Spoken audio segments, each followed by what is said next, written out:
Alors aujourd'hui, c'est un jour un peu particulier parce que nous accueillons le commandant de région Auvergne-Rhône-Alpes, le général de corps d'armée Philippe Guimbert, qui est notre grand patron.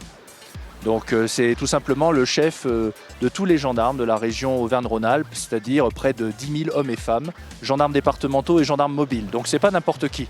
Alors l'objectif de sa venue, c'est de venir voir les gendarmes qui servent au poste, et en particulier de Val Thorens aujourd'hui et de Méribel tout à l'heure, pour voir leurs conditions de vie, de travail, pour discuter avec eux, pour pouvoir échanger et savoir à quelles difficultés ils sont confrontés au quotidien dans l'exercice de leur métier.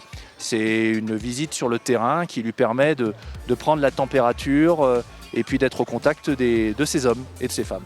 Nous avons mis en place le dispositif hivernal de protection des populations sur les 3 départements alpins de la région.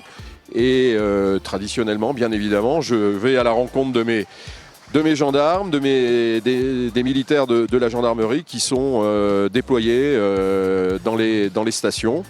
Et je suis en Savoie aujourd'hui, je serai la semaine prochaine en Haute-Savoie, j'ai été visiter l'Isère également et je vais me rendre compte sur le terrain donc, du travail des gendarmes, de l'accueil qui leur est réservé. Et je dois dire que l'accueil au niveau des stations est toujours optimal. L'escadron vient en renfort sur ce dispositif hivernal, en complément de la gendarmerie départementale. Donc l'escadron de gendarmerie mobile de Chambéry, en tout cas, y est associé cette année avec d'autres escadrons. Donc nos missions principales, c'est effectivement missions de police judiciaire, des missions aussi d'ordre public et de tranquillité publique. Je disais effectivement ici, on peut avoir affaire à quelques tapages nocturnes. Donc on vient aussi dans le cadre de cette paix publique, j'allais dire, tranquillité publique. Aussi dans la sécurisation pas forcément la sécurisation du domaine skiable, mais au moins on intervient aussi sur le domaine skiable en prévention des comportements qui peuvent être dangereux sur les pistes, aussi de la prévention sur les ports des équipements, ça peut intervenir, sur la prévention de la lutte contre les vols de ski aussi. Voilà, donc on a des petites astuces que l'on communique. Et ensuite, donc tout ça vient aussi en affichage, j'allais dire, et en démonstration sur les pistes, qui permet aussi de montrer que la gendarmerie n'est pas forcément présente qu'au sein de la brigade, mais aussi sur le domaine skiable, pour pouvoir effectivement prévenir et peut-être aussi réprimer certains comportements. Voilà.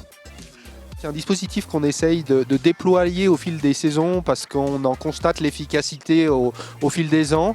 Il s'agit pour nous d'identifier, en lien avec les stations, les semaines sur lesquelles on a une forte affluence étrangère. Généralement des tours opérateurs danois, espagnols, suédois. Et sur ces semaines bien identifiées, on sollicite la direction de la coopération internationale pour obtenir le concours de policiers étrangers. Dans ce cadre-là, nous avons obtenu 2 gardes civils espagnols début décembre et du 8 au 15 février, nous aurons un policier danois présent sur Val Thorens. On en aura également un sur Val d'Isère. Une présence massive étrangère, ça génère généralement des troubles parce que les gens viennent ils viennent pour le ski, mais ils viennent aussi un peu pour faire la fête. Tous les gendarmes ne sont pas bilingues, ni en anglais, ni en danois, ni en espagnol. Et donc le fait d'être accompagné par des forces de l'ordre du pays, ça fluidifie les échanges avec les touristes étrangers. Et puis le touriste étranger qui face à lui trouve un policier avec l'uniforme de son pays, je pense qu'il identifie plus facilement l'autorité.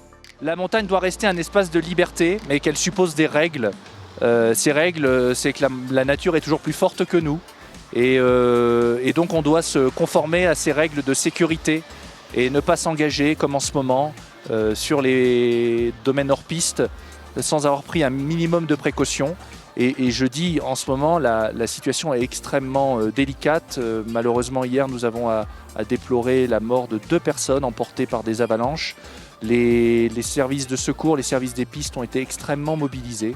Le manteau neigeux est très instable et j'invite vraiment tous les skieurs, et notamment ceux qui font du ski hors piste, à la plus grande prudence pour continuer à profiter encore longtemps des joies du ski.